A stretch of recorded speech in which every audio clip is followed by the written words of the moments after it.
चलिए प्यारे बच्चों, तो आज हम लोग क्या पढ़ना है? नरेशन। क्या पढ़ना है? बोलते रहेगा। नरेशन।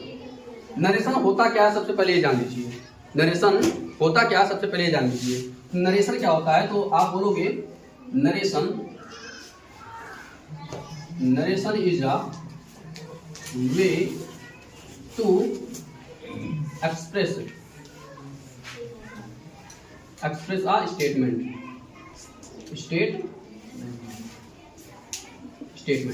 ठीक है ना। नरेशन क्या होता है? Narration is a way to express a statement. Narration किसी स्टेटमेंट को एक्सप्रेस यानी व्यक्त करने का एक माध्यम होता है, एक तरीका होता है, एक जरिया होता है। ठीक है ना। यानी इसी के मदद से हम स्टेटमेंट यानी अपने बातों को, कहे गए शब्दों को हम कह सकते हैं।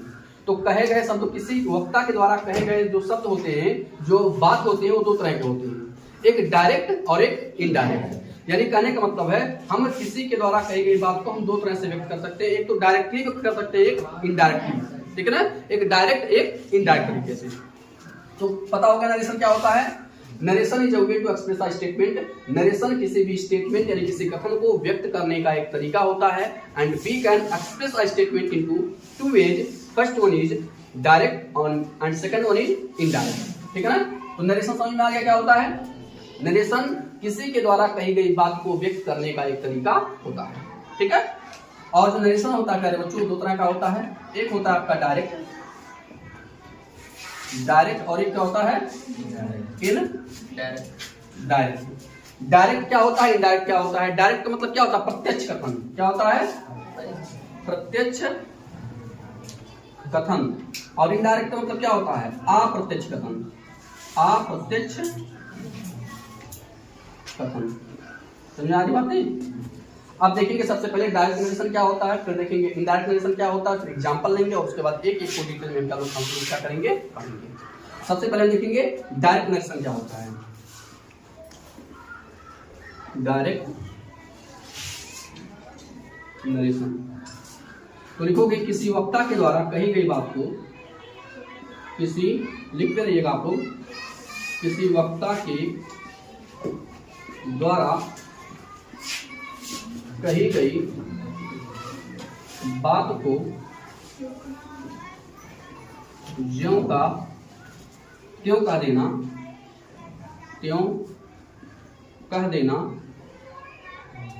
डायरेक्ट नरेशन कहलाता है। डायरेक्ट नरेशन कहलाता। ठीक है बातें। किसी वक्ता के द्वारा कही गई बात को ज्यों का त्यों कह देना क्या कहलाता है? डायरेक्ट नरेशन कहलाता है। यानी कोई मुझसे कोई बात कहा किसी के बारे में, और मैं जिस लैंग्वेज में वो कहा, जिस भाषा में वो कहा, उसी भाषा में उसी के अकॉर्डिंग मैं जाकर के दूसरे व्यक्ति को कह दूं, वही क्या होता है? डायरेक्ट नरेशन होता है। और इनडायरेक्ट क्या होता है? दूसरा देखो, इनडायरेक्ट क्या होता है? Indirect narration.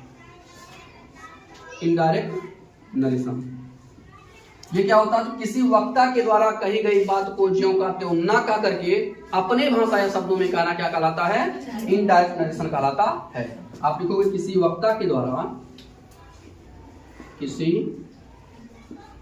वक्ता के द्वारा कही गई बात को ज्यों का त्यों ना कह करके, ज्यों का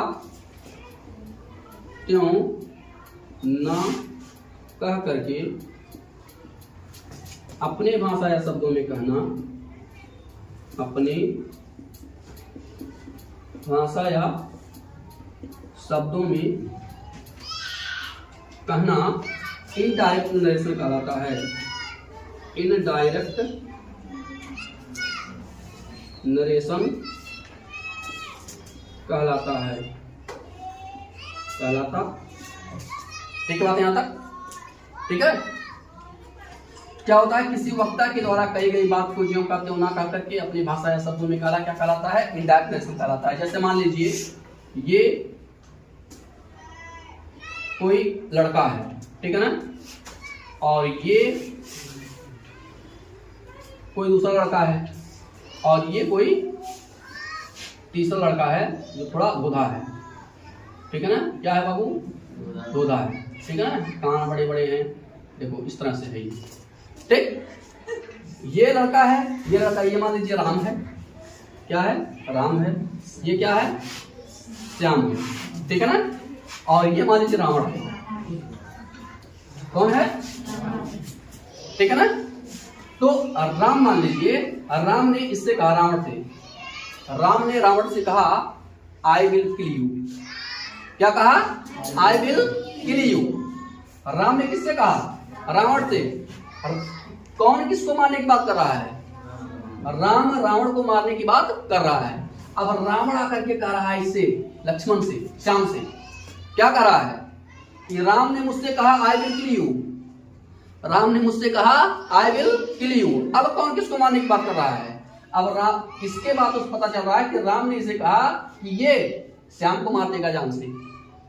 लेकिन यहीं पे अगर ये आकर के श्याम से इस तरह से बात करे कि राम ने मुझसे कहा कि वह मुझे जान से मार देगा, तो ये आपका क्या हो जाएगा, इनडायरेक्ट स्पीच हो जाएगा, ठीक है ना।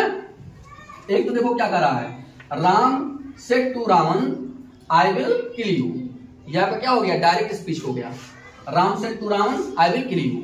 अब रावण आकर के श्याम से कह रहा है, कह रहा श्याम पता है राम ने मुझसे कहा आई विल किल यू, मतलब क्या, राम ने मुझसे कहा कि मैं तुम्हें मार दूंगा।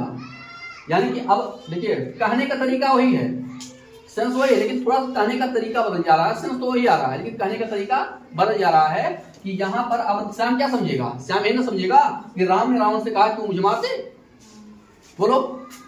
तो इसी को हम क्या करते हैं, जिस राम के द्वारा कही गई बात को ज्यों का त्यों ना कह करके रावण जब अपनी भाषा या शब्दों में कहेगा तो वो आपका इनडायरेक्ट हो जाएगा। लेकिन राम के द्वारा कही गई बात को रावण ज्यों का त्यों अगर कह देगा श्याम से तो वो डायरेक्ट स्पीच हो जाएगा। बात समझ आ रही कि नहीं आ रही है, इसको लिखो फिर आगे हम समझा। ये हो गया, बोलो लिख लिए, लाइए लाइए डस्टर। चलिए देखिए, अब देखिएगा डायरेक्ट नरेशन क्या होता है, इनडायरेक्ट क्या होता है।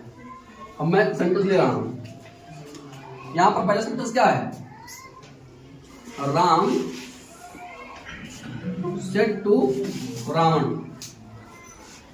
क्या कहा, I will kill you, I will kill you. Ram said to Ravan, Ram ने रावण से कहा आई विल किल यू, मैं तुम्हें जान से मार दूंगा। अब देखिए इसको जब रावण अपने भाषा शब्दों में आकर के सामने कहेगा तो क्या कहेगा, राम सेड टू का क्या हो जाएगा, टोल्ड। अभी बताऊंगा सब कैसा क्या होता है। राम टोल्ड रावण, इसके स्थान पे हम लगा देंगे दैट, क्या लगा देंगे, दैट। 5 सेंटेंस का आपका जो है ये नरेशन होता है, असर्टिव, इंट्रोगेटिव, इंपरेटिव, ऑप्टेटिव और एक्सक्लेमेटरी। और पांचों में अलग अलग तरीके से आप यहाँ पर कंजंक्शन यूज करते हो। तो यहाँ पर क्या हो गया, दैट फर्स्ट पर्सन सब्जेक्ट के अनुसार, तो इस तरह के सब्जेक्ट कौन है, राम है, वर्ब सेड टू है और रावण क्या है, ऑब्जेक्ट है।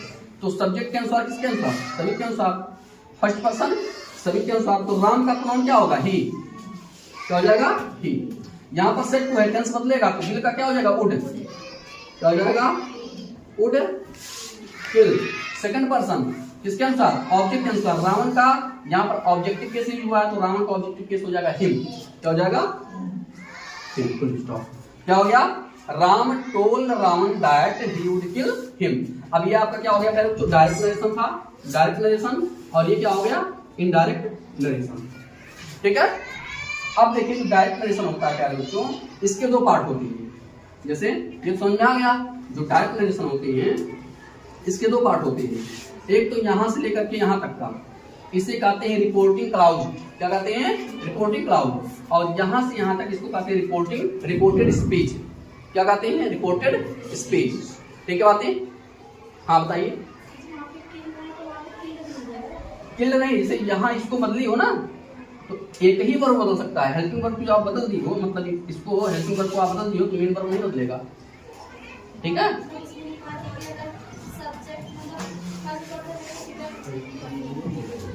मतलब वर्ब की फर्स्ट फॉर्म सेकंड फॉर्म में हो जाती है, सब चीज बताऊंगा यहाँ पर लिख करके। देखिए अगर एज एम आर रहेगा तो वाज पर में हो जाएगा, ठीक है ना, वाज पर रहेगा तो हेड प्लस हेड बिन हो जाएगा, ठीक है ना। उसके बाद मान लीजिए वर्ब की फर्स्ट फॉर्म है, फिफ्थ फॉर्म है, किसमें हो जाएगा, सेकंड फॉर्म में हो जाएगा। वर्ब की सेकंड फॉर्म है तो हैड प्लस वर्ब की थर्ड फॉर्म हो जाएगा, ठीक है ना। कैन है तो कुड हो जाएगा, मे है तो माइट हो जाएगा, विल है तो वुड हो जाएगा, ठीक है ना। इस तरह से आप इसको बदलोगे, बताऊंगा सब। अभी तो ये शुरुआत है ना, परेशान मत होइए, अभी तो शुरुआत है। एक एक चीज को each and everything I will explain you, ठीक है ना। तो यहाँ पर समझ में आ गया कि नहीं आ गया। तो नेक्स्ट पार्ट में हम लोग यहीं से जो है क्लियर करेंगे कि मतलब रिपोर्टेड स्पीच जो रिपोर्टिंग क्लाउज होता है, ये मतलब डायरेक्ट नरेशन के कितने भाग होते हैं यहाँ से हम लोग पढ़ेंगे। डायरेक्ट नरेशन के कितने भाग होते हैं यहाँ से हम लोग पढ़ेंगे, ठीक है ना। तब तक आप लोग इसका बढ़िया से याद कर लीजिएगा कि नरेशन क्या होता है, डायरेक्ट नरेशन क्या होता है, इनडायरेक्ट नरेशन क्या होता है, ठीक है ना। ये डायरेक्ट होता है, ये इनडायरेक्ट होता है, ठीक है बातें।